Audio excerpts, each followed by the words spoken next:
بسم الله الرحمن الرحيم يا أيها المزمل قم الليل إلا قليلا نصفه أو انقص منه قليلا أو زد عليه ورتل القرآن ترتيلا إنا سنلقي عليك قولا ثقيلا إن ناشئة الليل هي أشد وطئا وأقوم قيلا إن لك في النار سبحا طويلا واذكر اسم ربك وتبتل إليه تبتيلا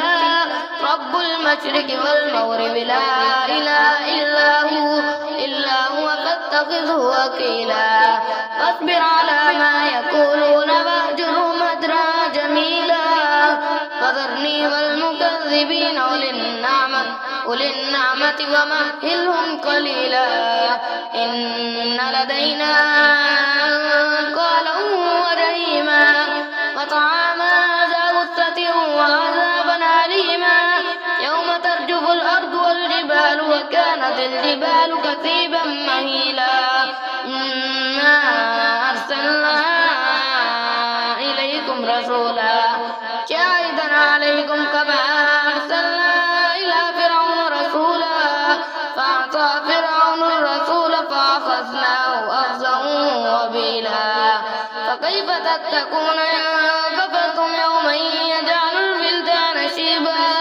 السماء منفطر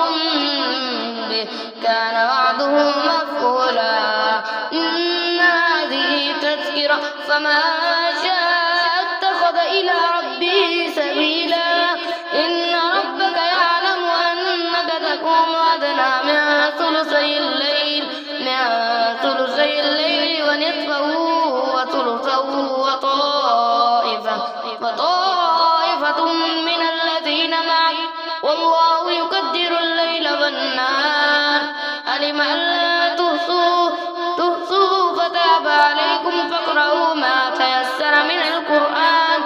علم أن سيكون منكم مرضى وآخرون يضربون في الأرض يبتغون من فضل الله وآخرون يقاتلون في سبيل الله فاقرؤوا ما تيسر منه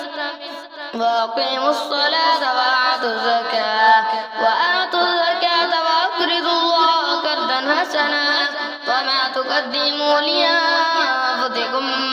من خير تجدوا عند الله وخيرا وأعظم أجرا واستغفروا الله إن الله غفور رحيم.